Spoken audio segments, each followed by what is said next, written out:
महराज मलिक साहब के चाहने वालों के लिए अच्छी खबर है। महराज मलिक का जो पीएस है वो क्वैश हो चुका है।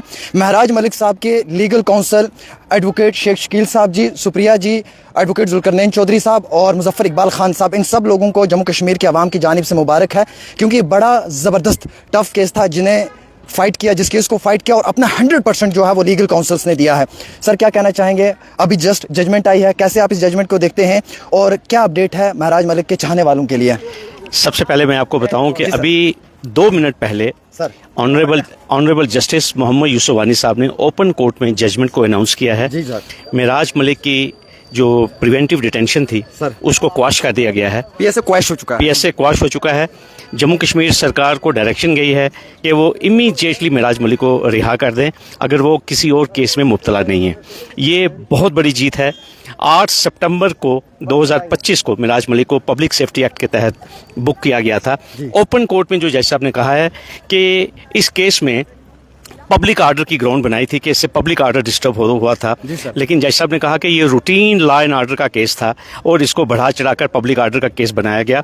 कोर्ट ने ओपन कोर्ट में अपना फैसला जो है वो सुना दिया है।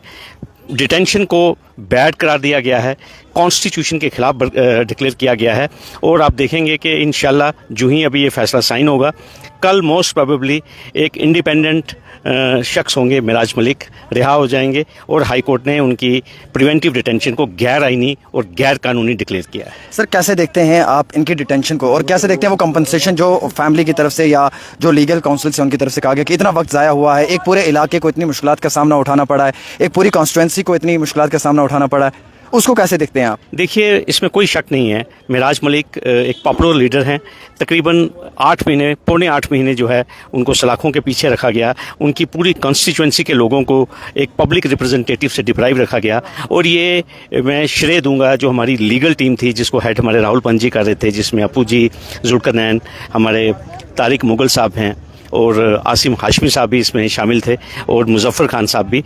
और ये अनथक मेहनत हुई है इस लीगल टीम की तरफ से और लोगों का सबसे बड़ा जो हमारे ऊपर विश्वास था, लोग हमसे बार बार पूछ रहे थे कि महराज मलिक का केस का आपने देखा होगा कि हमारी एडवोकेट अपू जी भी बार बार इसका स्टेटस शेयर करती थी आवाम के साथ भी, लेकिन आज ये प्रोनाउंसमेंट के लिए ये लगी थी जजमेंट के लिए और ओपन कोर्ट में ऑनरेबल जस्टिस मोहम्मद यूसुफ वानी साहब ने कलदम करार दे दिया है पब्लिक सेफ्टी एक्ट को और हमारा स्टैंड जो है वो विंडिकेट हुआ है। हम बार बार कह रहे थे कि ये अब्यूज़ है पब्लिक सेफ्टी एक्ट का और इस सरकार ने सिर्फ एक बाजुर्रत और एक दलेर नेता की आवाज़ को दबाने के लिए उसको बुक किया था और यही स्टैंड अल्टीमेटली अपहेल्ड हुआ है। और ओपन कोर्ट में कोर्ट ने यह कहा है कि जब महराज को वायलेशन जो भी उन्होंने किया उसके लिए ऑलरेडी उनके खिलाफ FIRs हैं, DDR रिपोर्ट्स हैं, तो there was no need and there was no occasion to book him under the preventive detention. तो